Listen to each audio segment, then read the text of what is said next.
Mateo capítulo 26.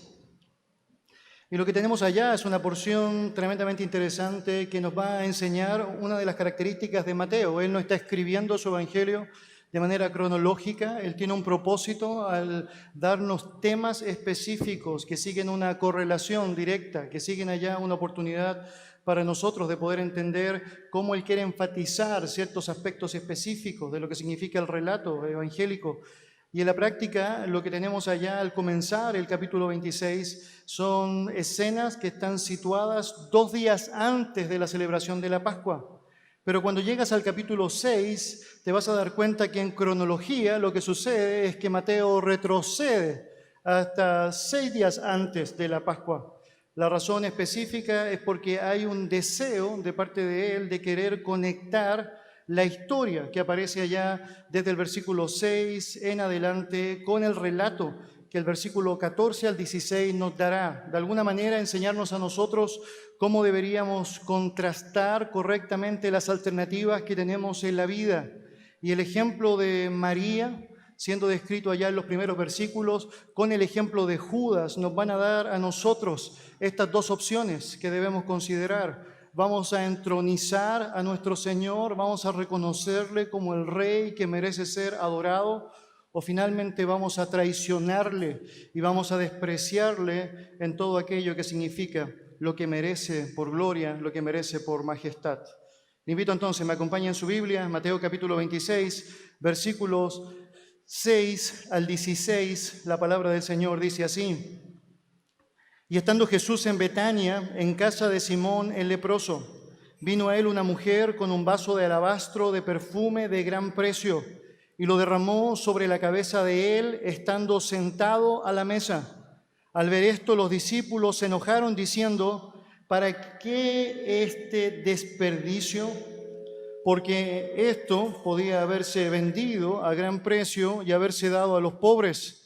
Y entendiéndolo Jesús les dijo: ¿por qué molestáis a esta mujer? Pues ha hecho conmigo una buena obra. Porque siempre tendréis pobres con vosotros, pero a mí no siempre me tendréis. Porque al derramar este perfume sobre mi cuerpo, lo ha hecho a fin de prepararme para la sepultura. De cierto os digo que donde quiera que se predique este evangelio en todo el mundo, también se contará lo que ésta ha hecho para memoria de ella. Entonces uno de los 12, que se llamaba Judas Iscariote, fue a los principales sacerdotes y les dijo: ¿qué queréis dar o qué me queréis dar? Y yo os lo entregaré. Y ellos le asignaron 30 piezas de plata, y desde entonces buscaba oportunidad para entregarle. Vamos a orar, mis queridos. Te damos tantas gracias, Dios, por darnos el privilegio de poder tener tu santa palabra y desprender de ella lo que necesitamos, Señor, para la vida. Estamos convencidos, Señor, que somos siervos inútiles, Señor, vasos frágiles. Sabemos, Señor, francamente que te necesitamos tanto, Padre. Y cada vez que tenemos la predicación allá al frente de nosotros, tenemos la oportunidad de darnos cuenta de eso con mucha nitidez. Por un lado, es porque vemos nuestra vida alrededor de tu palabra, confrontada a tu palabra, y apreciamos cuánto necesitamos de ti para poder ir viendo esa necesaria santificación en nuestros actos, en todo lo que significa nuestra forma de vida, nuestros pensamientos. Pero también, Señor, me permites a mí darme cuenta cuán necesario eres, Señor, para poder comunicar a tu pueblo precisamente lo que tú necesitas, Señor, lo que tú consideras que nosotros necesitamos, Padre. Y Dios, te ruego nos ayudes a poder entrar en este tiempo con ese sentir, con el deseo de que tú puedas hablarnos, con la disposición a poder enfrentar lo que significa todo aquello que es parte de tu gracia para la transformación de nuestras vidas, y para terminar con una clara convicción en cuanto a lo que significa el elevar a ti la honra, la gloria, el honor con todo nuestro ser. Gracias por esta porción preciosa de tu palabra. Ayúdanos, Señor, a meditar correctamente en ella. Ayúdanos a contrastar lo que significa la vida buena de María con aquella mala, es decir, forma de vida de Judas, y hacernos pensar en la importancia que significa, Señor, que tiene para nosotros el estar adosados a tu verdad, conforme a tus parámetros, conforme a tus propósitos. Gracias, bendito Dios, por darnos el privilegio de estar aquí escuchándolo a usted. En el nombre de Jesús. Amén. Amén. La palabra del Señor nos muestra un relato que es tremendamente interesante. Nos está dando a través de la luz que Mateo considera es propicia para nosotros. Aquel antecedente de María de Betania para conectar con Judas y hacernos notar a nosotros cuán expuestos estamos para estar en una o en otra posición en lo que significa la realidad de nuestra propia vida, de nuestra propia existencia. Cuando miramos la escena nos damos cuenta que hay un contexto específico que Dios quiere entregarnos, que Dios desea que podamos considerar. Dice la Biblia en el versículo 6 que estando Jesús en Betania, en casa de Simón el leproso. Y notas allá algunas particularidades. El texto nos dice que todo esto se sitúa en Betania, estamos hablando allá por el relato paralelo de Juan, 6 días antes de la Pascua, en este lugar específico, muy cerquita, 30 kilómetros de Jerusalén, para básicamente disfrutar lo que sería una cena, una comida específica. También la Biblia nos dice que esto se realiza en la casa de Simón el leproso. Y no tenemos más información sobre este hombre, más allá de lo que podemos claramente desprender de la enseñanza escritural, de la realidad de los leprosos. Usted sabe lo que era la tónica, era básicamente colocarlos afuera de la ciudad, apartarlos del resto, impedir el contacto que pudiese existir entre las personas y aquellos que estaban con esta enfermedad. Por lo tanto, el título, el leproso, está asignado acá fundamentalmente porque este hombre ha sido liberado, sanado de lo que había sido esta enfermedad. Probablemente, y no lo sabemos, uno de aquellos que disfrutó de tantos milagros de parte de nuestro Señor asociado a lo que fue la sanidad de la lepra. Y allí está él en su propia casa haciendo esta comida en donde hay varias personas presentes y allá antecedentes que son claramente necesarios de considerar y que claramente nos dan luz de lo que es el contexto necesario de esta escena. Dice el versículo 7, vino a él una mujer con un vaso de alabastro de perfume de gran precio y lo derramó sobre la cabeza de él estando sentado a la mesa. Lo que tenemos allá es otro episodio dentro de esta misma escena y que tiene que ver particularmente con esta acción en donde esta mujer descrita está derramando un alabastro de perfume de gran precio en la cabeza de nuestro Señor. Si miramos el pasaje paralelo allá en Juan capítulo 12 podemos apreciar otra información otorgada allá que hace mucho más llena esta historia. Dice el texto, 6 días antes de la Pascua vino Jesús a Betania donde estaba Lázaro, el que había estado muerto y a quien había resucitado de los muertos, y le hicieron allí una cena. Marta servía y Lázaro era uno de los que estaban sentados a la mesa con él. Entonces María tomó una libra de perfume de nardo puro de mucho precio y ungió los pies de Jesús y los enjugó con sus cabellos y la casa se llenó del olor del perfume. Lo que Juan nos aporta a este relato es buenísimo para poder tener mucha mayor información y poder hacer mucho más completa esta historia. Tienes allá entonces personas que están presentes en esta cena, son personas cercanas a Jesús. Tienes a Lázaro, Marta y María que han sido parte de la historia de nuestro Señor. El Lázaro había sido resucitado unos días antes, por lo tanto está disfrutando de lo que significa la comunión con aquel a quien tanto amaba y a quien Jesús también amaba. Y tenemos allá, como es una tónica, a Marta sirviendo, como ya conocemos la historia de su vida, allá preocupándose de lo que es necesario para ser repartido. Y tienes, como es una tónica de la vida de María, una intencionalidad permanente en cuanto a lo que es adorar al Señor Jesucristo, prestarse para ser enseñada por Él, estar disponible para poder disfrutar, apreciar todo aquello que puede ser desprendido de la sabiduría de nuestro Señor. Un alto estándar de lo que significa el deseo de adorarle es lo que vemos acá, porque precisamente la escena nos muestra que María está disponible para compartir con él un vaso de alabastro de perfume, y estamos hablando básicamente de un alabastro, lo que sería básicamente una figura de yeso con un perfume específico que quería ser utilizado para honrar a Jesús. El texto bíblico dice que este perfume era de nardo puro de mucho precio. Y tienes allá un elemento muy valioso, en algunos casos con origen en la zona de África, fundamentalmente utilizado para poder honrar, para poder agradar a aquella persona que lo está recibiendo. Y de hecho, la descripción de mucho precio nos dice mucho en cuanto a lo valioso que es esta, es decir, actitud y este elemento que María está compartiendo con nuestro Señor. El relato bíblico nos enseña en Mateo que lo que hace María es compartirlo sobre la cabeza de nuestro Señor. El texto en Juan nos aprecia que ungió los pies. El relato de Marcos nos da mucha mayor información diciendo que finalmente todo el cuerpo de nuestro Señor estaba siendo enjugado con este perfume de parte de María. Y lo que tenemos allá son elementos que vale la pena resaltar en relación a lo que es el corazón de esta mujer, que cuando estás viendo cada episodio en la Escritura que habla sobre ella, notas cómo es tan descriptivo el hecho de que siempre está pensando en adorar al Señor.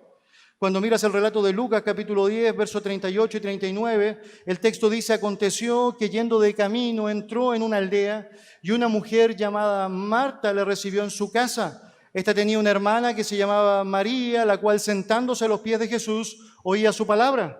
Entonces tienes el episodio bíblico en donde ves que lo que hace María es no perder ningún segundo de su tiempo y se sienta a los pies de nuestro Señor en señal de adoración, queriendo escuchar las palabras que Cristo pudiese compartir con ella.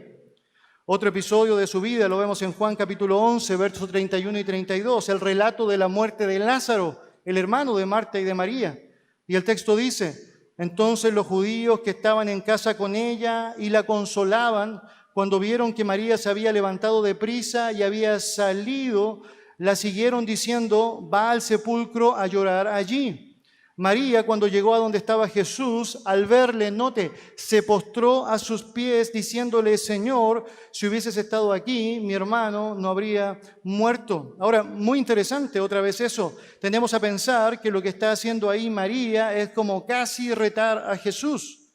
Pero cuando miras lo que está pasando allá, te das cuenta con detalle que lo que hace es hacer una expresión activa de su fe. Es porque todo comienza básicamente postrándose a sus pies. Hay una señal de adoración. Y lo que hace con sus palabras es básicamente afirmar la confianza que ella tenía en que Jesús tenía el poder para haber evitado la muerte de Lázaro si él lo hubiese querido. Y allá la tenemos.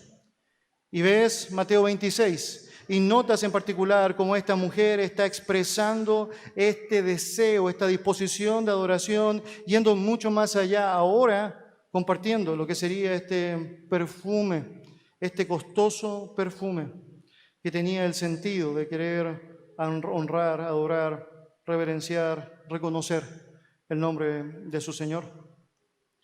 Cuando miras el corazón de la escena, te das cuenta ya de elementos que resaltan y que hacen tremendamente preciosa la actitud que esta mujer está llevando adelante. La catalogación del precio establecido allá para este perfume es de 300 denarios. Usted debe saber que un denario era básicamente lo que ganaba un jornal al día. Por lo tanto, el costo de este perfume está básicamente cifrado en casi todo un año de trabajo para un jornal. No hay ningún antecedente de que María sea parte de una familia que tenga una buena posición económica. Todo da a entender que básicamente ella había estado reuniendo, juntando el dinero y con este perfume ya en su poder, esperando el momento para entregarlo al Señor. La descripción final que hará Jesucristo, que este perfume tiene que ver básicamente con un ungimiento sobre su muerte, nos da a entender de que María sabía de las palabras de Jesús, de que él iba a morir y que estaba con todo lo necesario preparado para ir a ungirle una vez muerto, tal como era la costumbre que muchas veces se hacía o se llevaba adelante. Pero como sabe eventualmente que no es decir, factible reconocer si podrá ir o no ir a la tumba, y tiene a Jesús delante de ella, no va a perder tiempo. Este es el momento, yo quiero manifestar mi adoración a Él, y empieza a expresarla. El relato de los evangelios en complemento nos dice que aún el cabello de María es usado para utilizarlo y con esto, es decir, pasar por diferentes partes de nuestro Señor, sus pies y su cuerpo, tratando de expresar algo que fue tan notorio que según la palabra del Señor, el perfume cubrió toda aquella casa, había una fragancia increíble alrededor de todo lo que era aquella escena. Es evidente que ella está reflejando a través de lo que ha dado, cómo ella misma se había dado ya a su Señor. Y eso hace que todo tenga sentido cuando pensamos en la importancia de entregar adoración al Señor. Es que finalmente es el resultado de que nuestra vida fue entregada en primer lugar a Él. Tal como hemos visto, todos los antecedentes de la vida de María nos dicen que era una mujer de fe, que creía en el Señor, que amaba al Señor, que estaba interesada en aprender del Señor y que, por cierto, sabe que lo mejor que puede hacer es adorar al Señor. Por lo tanto, no quiere perder ningún minuto, ningún momento de este gran tiempo que Dios le ha permitido tener y desea expresar adoración a su Señor. La descripción bíblica es que Jesús está sentado a la mesa. Usted debe saber lo que sucedía en aquel tiempo es que las personas no tenían sillas, no es que se colocaban a la altura que nosotros nos sentamos en nuestras mesas. Las mesas tenían una posición baja y las personas básicamente se recostaban en algunas ocasiones alrededor de cierto tipo de almohadas para estar de lado participando de esta, es decir, comida. Por lo tanto, eso hace que sea mucho más entendible para nosotros el hecho de que ella está alrededor de lo que significa los pies de nuestro Señor y también probablemente detrás de nuestro Señor, pasando por su cabeza y por las diferentes partes posibles, este perfume específico hacia Él. Obviamente, todos se han dado cuenta de eso, no solamente por el aroma que ha fluido alrededor de esta casa, de esta escena, sino que también porque es muy descriptivo el hecho de que María está tomando esta acción y claramente hay elementos que en algunos casos están generando molestias. Lo que tenemos allá tiene que ver básicamente con el tremendo contraste que puedes apreciar con aquellos que son parte de esta realidad alrededor de María y de Jesús. Mira lo que dice versículo 8. Al ver esto, los discípulos se enojaron diciendo, ¿para qué este desperdicio? Porque esto podría haberse vendido a gran precio y haberse dado a los pobres. Entendiéndolo Jesús les dijo, ¿por qué molestáis a esta mujer? Pues ha hecho conmigo una buena obra. Porque siempre tendréis a los pobres con vosotros, pero a mí no siempre me tendréis. Ahora nota lo que está pasando allá. Los discípulos se están quejando particularmente porque consideran que esos 300 denarios llevados a lo que significa este perfume es un tremendo desperdicio por alguna u otra razón. Es evidente que ellos saben ese perfume es aplicado y luego la fragancia se va a disipar. Y con ese dinero probablemente podríamos haber hecho mucho para ayudar a los pobres. Seguramente si tú hubieses estado en esa escena, quizás eso habría sido parte de tu propio razonamiento. Es decir, ¿cómo es posible que esta mujer, en vez de considerar la importancia de usar ese dinero en otra causa, piense que es una buena idea rociarla, pasarla por el cuerpo de Jesús? Y bueno, lo que debería decir alrededor de eso es que Dios nos da una tremenda oportunidad para darnos cuenta de lo inconsistente que muchas veces nosotros somos y de cómo en muchas ocasiones tratamos de buscar razones para levantar nuestra propia imagen en contraste de aquellos que realmente están haciendo lo correcto. Permíteme mostrar a través de esta escena algunos asuntos que son tremendamente necesarios y que nos hablan de cómo tristemente nuestro corazón en muchos momentos, por no estar, es decir, permeado por la palabra del Señor, comete errores, como los errores que estos hombres están llevando adelante, que los discípulos están llevando adelante. Nota ya que tienes un tremendo elemento de inconsistencia en lo que significa su crítica. Ellos están mirando este perfume y están diciendo, oye, es un desperdicio el hecho de colocarlo sobre Jesús cuando sabemos que ese dinero podría haber sido utilizado en los pobres. Pero a todos ellos están siendo parte de una cena en donde han sido invitados, en donde están comiendo todo lo que está alrededor de la mesa, y en ningún momento ninguno de ellos dijo, bueno, esto que estoy comiendo no me lo voy a comer porque se lo voy a dar a los pobres. Nada de eso. Es decir, ninguno de ellos está pensando, no deberíamos ir ahí, deberíamos dejar que aquellos que no tienen recursos vengan a comer y nosotros nos quedamos afuera. Lo que quiero mostrar con eso es que muchas veces caemos precisamente en esta situación y queremos de alguna forma justificar actos de hipocresía de nuestra propia vida porque queremos de alguna forma disminuir aquellas acciones correctas que otra persona pudiese realizar. De hecho, las palabras de Cristo son decidoras y eso hace que el punto nuestro tenga que ser bien enfatizado allí. Es decir, Jesús dice que ella hizo una buena obra, por lo tanto, claramente Él ya calificó la acción a través de una moral, una práctica, una actitud que era aceptable. Lo que no era aceptable es que ellos, en vez de asumir este acto de adoración de esta mujer y reconocer e incluso aprender de lo que ella está haciendo, traten de pensar que es una buena idea criticarle. ¿Has escuchado Mateo capítulo 7 o no? Y la palabra del Señor enseñándonos allá que debemos tener cuidado con la medida con la que juzgamos a otros. Es porque es necesario que antes que tratemos de sacar la paja del ojo ajeno, podamos sacar la viga que está entorpeciendo lo que significa nuestra propia visibilidad sobre las cosas.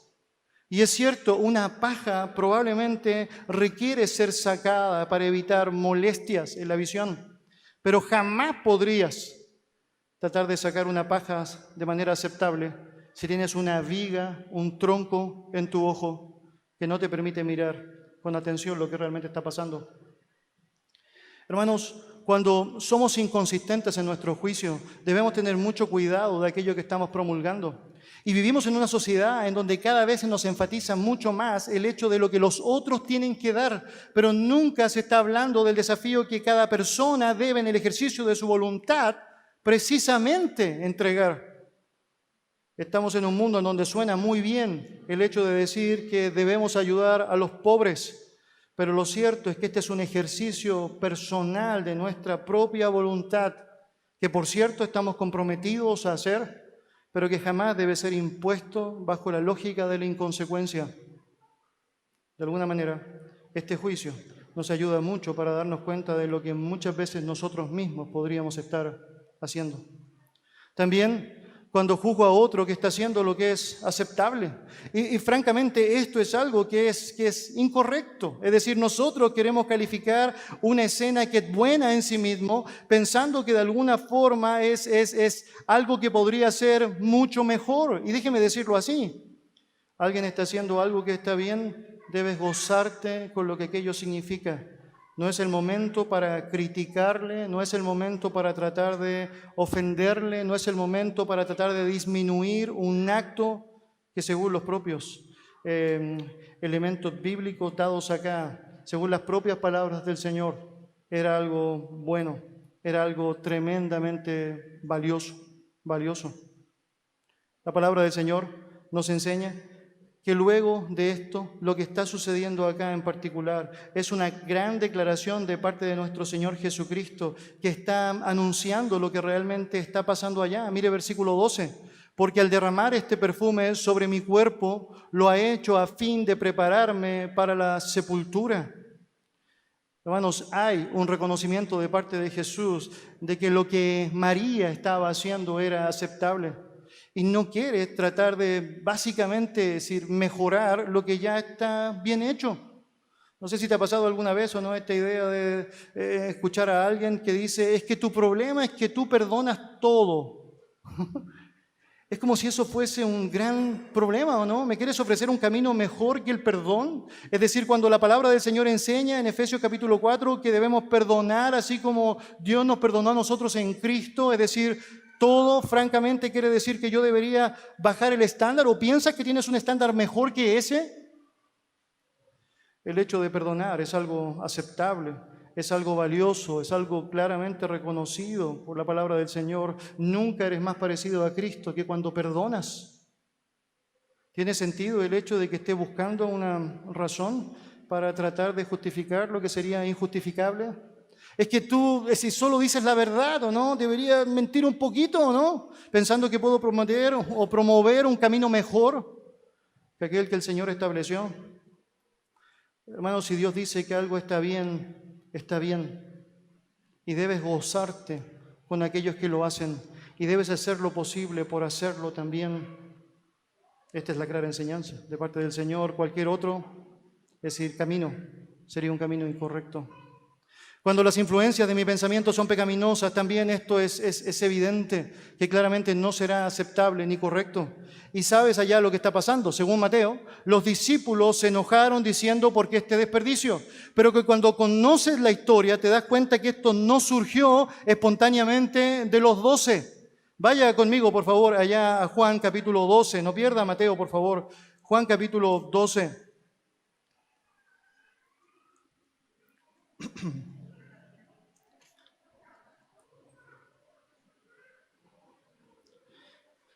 Juan capítulo 12, mire lo que dice allá, versículo 3 en adelante. El relato señala, entonces María tomó una libra de perfume de nardo puro, de mucho precio, y ungió los pies de Jesús y los enjugó con sus cabellos, y la casa se llenó del olor del perfume. Y note, y dijo uno de sus discípulos, Judas Iscariote, hijo de Simón, el que le había de entregar, ¿por qué no fue este perfume vendido por 300 denarios y dado a los pobres? ¿Nota lo que está pasando allá? Según el texto bíblico, la razón que motivó el hecho de que el resto de los discípulos se molestaran surge específicamente de Judas Iscariote. Y hay algo interesante allá, porque nota que el relato nos dice por qué estaba establecida la motivación de este hombre. Dice versículo 6, pero dijo esto no porque se cuidara de los pobres, sino porque era ladrón y teniendo la bolsa sustraía de lo que se echaba en ella. ¡Wow! Este es el típico caso de aquella persona que tratando de tener ganancias deshonestas tiene un discurso en favor de los pobres. Este es el típico caso que tú y yo vamos a encontrar muchas veces manifestado en el contexto político, pero también tristemente en el contexto religioso, en donde en nombre de los pobres los únicos que se enriquecen son aquellos que usan de ellos para su antojo. Y básicamente lo que está haciendo acá Judas, que interesantemente en hipocresía había logrado convencer a todos de que era tremendamente honesto y era el tesorero del grupo, de que no era bueno haber gastado ese dinero allá, lo mejor habría sido que él lo administrara. ¿Para qué? Obviamente para hacer algo que es incorrecto. Mis hermanos, en algunas ocasiones vamos a tener allá, es decir, la idea de que es una buena actitud estar dejándonos llevar por lo que otros dicen sobre una escena particular y empezar a hacer nuestra una realidad que no hemos evaluado, que no hemos considerado, que no hemos tratado a la luz de la Escritura, que no hemos apreciado si hay bondad específica en ella, que nos hará tremendamente inconsistentes, pero que aún así la obviaremos. Y la razón es porque creemos que es una buena idea dejarnos llevar por lo que alguien en algún momento puede levantar sin considerar todos los costos que están implicados allá y toda la verdad que se encierra a través de lo que esa persona está señalando. Mis hermanos, cuando las influencias de mis pensamientos son pecaminosas, como está sucediendo acá, no debería ser algo que debería salir de nuestra boca. No debería ser. No debería ser. Y note allá, si en algún momento ciertas frases quieren ser compartidas por ti hacia otro, motivadas por la envidia que puede surgir en tu corazón, déjeme decir, eso no es aceptable. Si en algún momento específico ciertas frases están siendo motivadas por el egoísmo que ha surgido allá en tu corazón, déjeme decirle, eso no es aceptable. Francamente no lo es. Francamente no lo es. Debería señalar que es un gran problema cuando nos desenfocamos de lo que es prioritario. Y eso también será un gran conflicto en la evaluación de nuestros juicios frente a ciertas escenas. Si hay algo que María nos enseña alrededor de todo su testimonio en las Escrituras, de que ella priorizó lo que era, es decir, más importante, de que ella escogió la mejor parte. Cuando miras el relato bíblico te das cuenta que ella no perdía el tiempo. Cuando Jesús venía, quería adorarle y quería escucharle, no quería desaprovechar la gran bendición que significaba para ella el poder estar junto a Él. Muchas veces nosotros nos dejamos llevar por lo que otras personas pueden hacer y nos desenfocamos de lo que realmente es importante. Nota la escena cuando Jesús, después de su resurrección, empieza a caminar con Pedro. Y Jesús le pregunta a Pedro, Pedro, ¿me amas?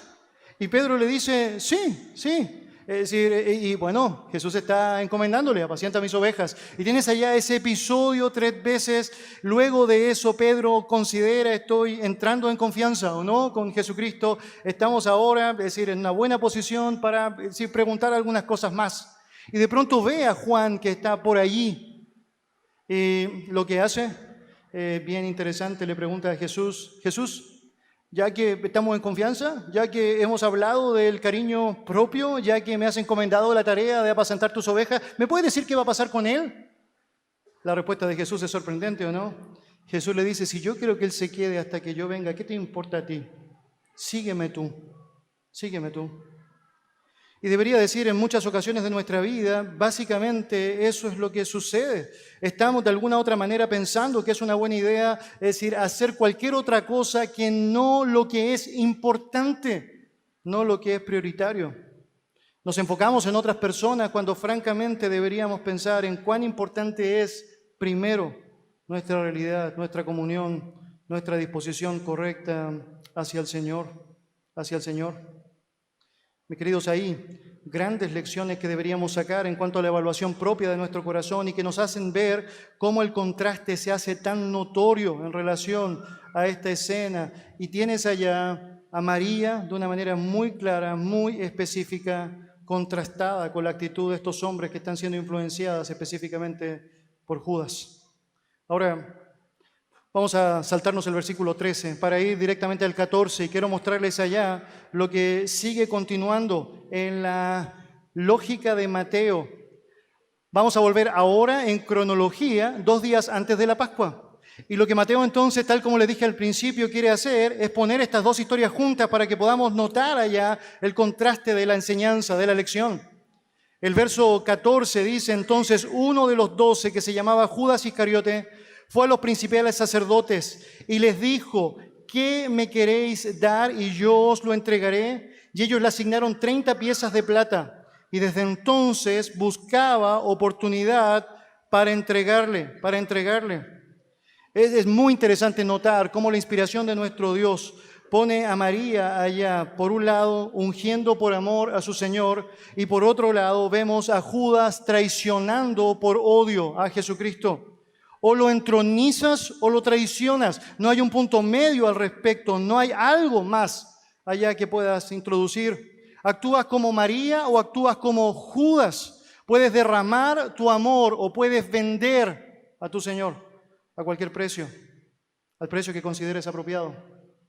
Y mira ya detalles de la escena que vale la pena también considerar. Versículo 14. Entonces uno de los 12 que se llamaba Judas Iscariote fue a los principales sacerdotes. El contexto nos dice al comenzar el capítulo 26 que lo que ya habían resuelto los líderes religiosos era eliminar a Jesús. Si retrocedes al capítulo 26, versículo 4 y 5, mira lo que dice la Biblia. Y tuvieron consejo para prender con engaño a Jesús y matarle. Pero decían, no durante la fiesta, para que no se haga alboroto en el pueblo. Muy interesante. Los líderes religiosos ya habían resuelto que iban a matar a Jesús, pero sabían una cosa, es que no podían hacerlo tratando de encontrar una tacha en él, porque no le iban a encontrar, no la habían encontrado hasta este punto. Por lo tanto, habían resuelto que la forma de hacerlo era por medio de engaño. Dice, para prender con engaño a Jesús. Muy interesante. Y había otra cosa que habían resuelto según el versículo 5, y eso era básicamente que no lo iban a hacer durante la fiesta porque había mucha gente reunida, iba a generar un gran alboroto, no querían generar publicidad contraria a sus fines diabólicos, perversos. Por lo tanto, resuelven eso. Y allá cosas importantes para resolver. La santidad de Cristo era indiscutible, por lo que saben que para matarle necesitan de engaño. También saben que necesitan poca gente para estar en esta escena y poder hacerlo lo más desapercibido posible. No está en sus planes buscar un seguidor de Jesús para que entregue al Salvador. Ellos asumen que los seguidores de Jesús son lo suficientemente fieles para no entregarle, pero claramente había alguien que estaba dispuesto a hacerlo. Hermanos, si volvemos allá al versículo 14, hay énfasis que Mateo hace que vale la pena que no dejemos pasar. Él quiere dejar en claro que cuando hablamos de Judas estamos hablando, tal como comienza la frase, señalando entonces uno de los 12. Estamos hablando de un discípulo, un apóstol de nuestro Señor. Y es porque el énfasis está puesta en la traición de este hombre, la más baja traición que alguien podría llevar a cabo. Hermanos, ningún hombre jamás, ningún hombre en toda la historia humana tuvo el privilegio de caminar 3 años junto a la presencia misma de Dios encarnada en la esfera terrenal y rechazarlo. Los otros 11 tuvieron la misma oportunidad, los únicos que tuvieron esa preciosa oportunidad y no la desaprovecharon. Pero Judas sí lo hizo. De la gente que se encuentra en esta esfera del cristianismo, pero prefieren traicionar a Jesús, Judas es el peor de todos. Estuvo con el justo, estuvo con el santo, estuvo con el Dios hecho hombre y ahí mismo lo traicionó. Es inevitable pensar en las palabras del salmista haciendo referencia a esta escena, señalando allá en el Salmo 49:1, aún el hombre de mi paz, en quien yo confiaba, el que de mi pan comía, alzó contra mí el calcañar. Y de hecho, precisamente Jesucristo citará este episodio en Juan capítulo 13 para mostrar lo que realmente estaba pasando allá. Una traición de aquellas, dejándonos en claro la gran responsabilidad que este hombre tenía. La Biblia nos dice que Judas tomó la iniciativa. Fue él quien acudió a los líderes religiosos. Ellos no lo estaban buscando. Él fue a donde estaban ellos. Fue él quien ofreció a quien llamaba Señor. Fue él a quien pidió o por quien pidió un pago por tal traición. Y fue él quien buscó a partir de ahí el mejor momento para la entrega. Judas es un tremendo ejemplo para mostrarnos la responsabilidad personal de ir en contra de Dios. Muchas veces personas quieren justificarse por medio de diferentes pretextos, pero lo cierto es que somos inexcusables por nuestro pecado. Nuestra inclinación es hacia el mal y sin una ferviente devoción y una mirada puesta en el Señor, es imposible hacerlo bien. Mira cómo todo esto sigue ahondando y ahondando en la maldad de Judas. Versículo 15. Y les dijo, ¿qué me queréis dar? Y yo os lo entregaré. Y ellos le asignaron 30 piezas de plata. Una pregunta que surge cuando conoces un poco más de la historia de Judas Iscariote podría ser esta. Es decir, ¿por qué estuvo dispuesto a seguir a Jesús tanto tiempo si eventualmente podía haberle entregado mucho antes? ¿Por qué no estuvo dispuesto a traicionarlo en otro momento de la historia? Y aunque sabemos, por cierto, que hay un control soberano sobre todo eso, es evidente que la Biblia quiere darnos luces del carácter de este hombre para enseñarnos cuál era su verdadera motivación. Y estamos hablando básicamente de codicia, Hermanos, en el libro de Juan, capítulo 6, tenemos la historia de varios discípulos que dejaron a Jesús, que no estaban dispuestos a seguirle. Recuerde que, es decir, no cada aprendiz o discípulo en la Biblia es salvo, pero sí cada salvo será un discípulo. Hay muchos que quieren aprender, es decir, momentáneamente, circunstancialmente, motivados por diferentes razones, buenas o malas allá, pero no siempre ser un discípulo significa ser un creyente en la Biblia. Pero si eres un creyente, serás un discípulo. Y aunque muchos dejaron a Jesús, en ese pasaje, en Juan 6, es bien evidente que los 12 decidieron seguirle. Y ahí tienes a Judas dentro de ese grupo. Entonces, ¿por qué Judas quiere seguir ahí?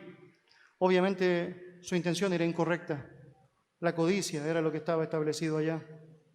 Lo que vemos en la vida de Judas es la búsqueda de su beneficio material a como dé lugar. Mantenerse con Jesús hasta ese punto era tremendamente ventajoso. Tenía aquel que podía sanar a los enfermos, que podía alimentar a aquellos que estaban en necesidades, es decir, alimenticias. Tenías aquel que podía cuidarle, amarle como nadie. Obvio que era conveniente estar allá. Hermanos, es una buena razón de por qué sabemos en las iglesias no solo hay creyentes, también hay incrédulos. Y te preguntas por qué puede ser un incrédulo en medio de una iglesia por tanto tiempo. Es porque hay beneficios de ser parte de una iglesia, aunque francamente no eres un creyente. Lo que vemos en la vida de Judas es la búsqueda del beneficio material, cueste lo que cueste. Recordarás que Jesús ya había prometido a los 12 que en su reino iban a haber 12 tronos para juzgar a las 12 tribus de Israel. Eso ya era tremendamente fascinante, seguro, para Judas. Hay una codicia implicada en el poder que podría tener al respecto. Pero no solo eso. La Biblia también es explícita para mostrarnos su corazón egoísta. Y ya sabes ya lo que pasa en el contexto. Judas no quería que este perfume fuese derramado en Jesús porque quería el dinero para él. No estaba interesado en los pobres, estaba interesado en lo que él podía tener. La codicia de Judas le llevó a pedir un pago por la traición de Jesús. Note eso, ellos no le dijeron a Judas: hey Judas, ¿cuánto quieres por entregarnos a Jesús? Él se ofrece y les dice a ellos: hey, ¿cuánto me quieren dar por entregarlo? Judas sabe que no es una causa justa, él sabe absolutamente que no tiene razones para entregarlo, si no habría habido una lista de elementos que él podría haber dicho en ese momento: hay que matar a Jesús por esto y por esto y por esto y por esto. Él sabe que no hay una razón aceptable para traicionarlo, pero también sabe que de esas razones inaceptables hay una que le parece tremendamente tentadora, y es la codicia, y le pide un pago por ello.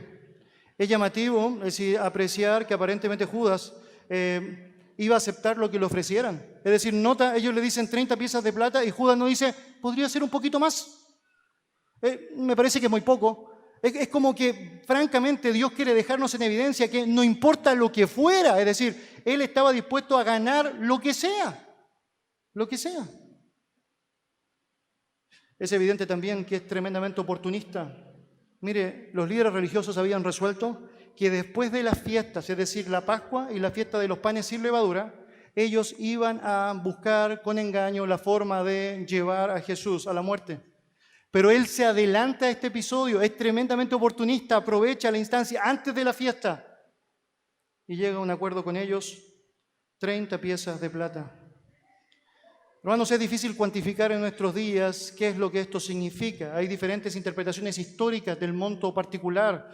Sabemos por la Biblia que alcanzaba al menos para un campo, es decir, de aquellos que pudiese ser comprado por personas sin tantos recursos. Un campo lleno de, es decir, cerros o riscos, que es finalmente el campo en donde él termina muerto.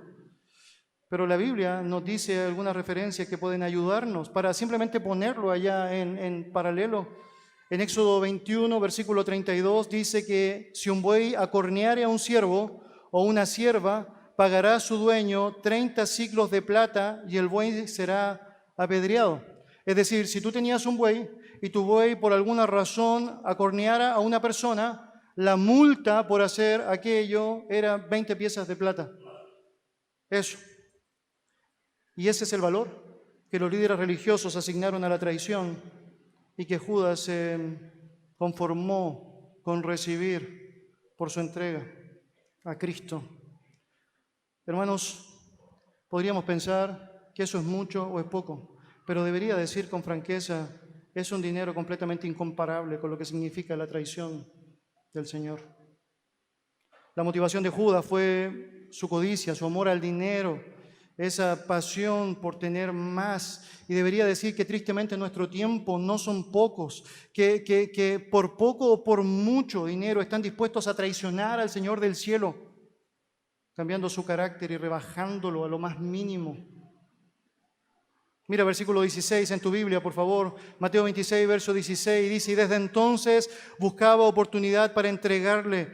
El corazón de Judas estaba decidido a entregar a Jesús, tramando el mal y planificando su estrategia. Desde entonces estaba buscando el momento específico. Su cabeza está discurriendo en hallar la oportunidad en donde pueda llevar a cabo eficazmente la entrega.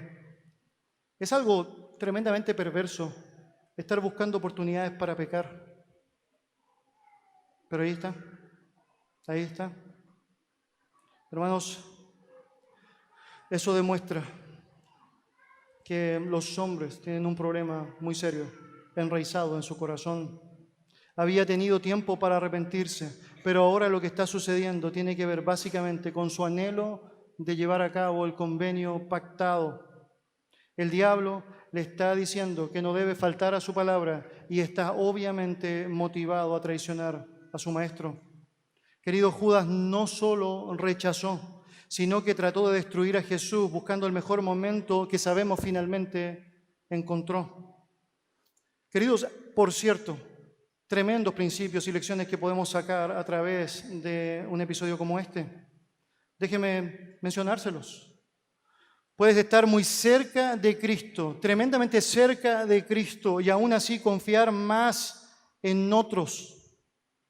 Tal como Judas dejó a Cristo por los falsos líderes religiosos de la época, pensando que sería una buena idea alianzarse con los incrédulos de aquel contexto y dejar el Dios del cielo encarnado.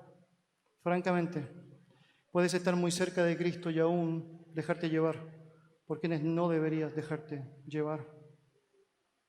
Es muy triste cuando lees el relato completo y te das cuenta que Judas en un momento cae en el peso de su remordimiento. La culpa empieza a agobiarle una vez que ve que Jesucristo es sentenciado a muerte. Y va donde los líderes religiosos y les dice a ellos: he entregado sangre inocente. Y estos líderes religiosos le dicen: allá tú, no nos importa a nosotros. Es decir, ese no es nuestro problema. Y eso nos dice mucho en relación a qué es lo que pasa cuando comprometes tu corazón con quien no debes comprometerlo. Te desentiendes de Dios y lo único que puedes esperar es una clara expectación de juicio. Es porque no van a estar ahí cuando realmente sea necesario. Es porque el único que podía acompañarte siempre y de la mejor manera fue rechazado por ti. Cuando dejas a Cristo por cualquiera, solo puedes esperar lo peor. Lo peor. Y esta es una tremenda lección. Querido, puedes estar muy cerca de Cristo y aún confiar más en lo material sin importar el valor específico. Nada se compara con Cristo, pero para Judas 30 piezas de plata eran suficiente. Esa realidad no es aislada de lo que la palabra del Señor nos enseña, no en vano, por ejemplo, describe como la raíz de todos los males el amor al dinero, a no poner nuestra mirada en las cosas de la tierra, sino que hacer tesoros en los cielos, a no poner nuestra confianza en las riquezas, y describió lo imposible que se hace para alguien que ama más el dinero que a Dios, entrar en el reino de los cielos. Queridos, puedes estar muy cerca de Cristo y aún traicionarlo. Tu participación en la esfera del cristianismo no garantiza tu salvación, ni tu participación directa y profunda con Jesús. Necesitas evaluar tu corazón y necesitas dimensionar cuán comprometido estás con lo que significa su mensaje, su causa y tu obediencia a Él por sobre todas las cosas. Permíteme concluir así. La trascendencia de Judas es notoria de varias maneras en nuestro tiempo. Utilizamos su nombre cuando nos referimos a alguien que nos traiciona, ¿no? ¿Qué Judas más grande eres o no? Tendemos a llamar a las personas que nos engañan o nos defraudan con ese título específico, casi como un sinónimo de lo que significa la maldad. La asociación con ese nombre claramente es negativa, y aunque en la época de Judas el nombre era tremendamente común, de hecho entre los discípulos de Jesús habían 2 Judas, mostrándonos con eso que el nombre era tremendamente recurrente, En la actualidad, muy pocos padres que conocen la historia están dispuestos a llamar a sus hijos Judas. No sería una buena idea. Francamente no lo sería. Es paradójico pensar que aquel hombre que tiene la misma raíz de Judá, que significa Jehová conduce, terminó siendo el hombre más conducido por Satanás en la historia de este mundo. Y con eso resalta la ironía de la vida y el peligro en el cual eventualmente tú y yo podemos estar si no asumimos lo que significa un compromiso férreo con el Dios del cielo y de la tierra. Judas, a lo largo de la historia, es la referencia de los codiciosos, de los traidores, de los amadores al dinero, de los hipócritas. Es la referencia de los amantes de sí mismo. Hermanos, es el referente de las oportunidades desperdiciadas, el referente del remordimiento sin sustancia, de la gente que se encuentra en el ámbito de lo que se conoce como cristianismo, pero prefieren traicionar a Jesús. Judas es el peor, es el peor. Por otro lado, tienes un tremendo ejemplo. Mira lo que dice Mateo 26, versículo 13. De cierto os digo que donde quiera que se predique este evangelio en todo el mundo, también se contará lo que ésta ha hecho para memoria de ella. En contraste con Judas, tienes el relato que nos habla de esta escena impresionante de María. Hermanas, de tantas buenas siervas que encontramos en la palabra del Señor, es evidente que María tiene un lugar preeminente. Y Jesús señala que en todo el mundo evangelizado, su historia sería contada. De hecho, es una promesa de la cual tú y yo somos parte. Es porque precisamente lo que estamos haciendo ahora es resaltar a esta mujer, a quien Jesús mismo señaló sería resaltada. Cuando pensamos en María, solo buenas escenas vienen a nuestra mente. Aprendemos cómo priorizar al Señor, aprendemos cómo servir al Señor, aprendemos cómo entregarse por el Señor, aprendemos cómo amar al Señor. Y 3 de los 4 evangelios toman tiempo preciso para narrarnos la preciosa historia de esta mujer. El contraste entre Judas y María es básicamente el cumplimiento de la palabra del Señor. En Proverbios capítulo 10, versículo 7, la Biblia dice: la memoria del justo será bendita, mas el nombre de los impíos se pudrirá. Y allí tienes la realidad, el contraste entre María y Judas. Hermanos, con María vemos que el Señor fue ungido por amor, y con Judas lo vemos allá bien marcado, ese ejemplo de la traición por odio. O lo entronizas o lo traicionas. No hay término medio. Actúas como María o actúas como Judas. Puedes derramar tu amor a Él o puedes venderlo a cualquier precio. Que el Señor tenga misericordia de nosotros. Vamos a orar. Dios, te quiero dar gracias por tu bendita palabra y como tú, Señor, te encargas de perfeccionarte en nosotros por medio de ella. Gracias, Señor, porque nos dices la verdad, lo que necesitamos escuchar. Señor, gracias porque nos enseñas tanto, con tantas aristas para todo lo que implica nuestra vida, Señor. Nos dices lo que debemos hacer, pero también te encargas de darnos principios preciosos para saber cómo hacerlo. Y, Señor, te doy gracias por personas como María, una mujer preciosa que está dispuesta, Señor, a hacer todo lo que tú llamas bueno, Señor, en relación a ti. Y, Señor, te damos gracias también por dejarnos saber, por dejarnos aprender del ejemplo de Judas, un hombre malo que del mal tesoro de su corazón estuvo dispuesto a hacer todo aquello que fue contrario a ti.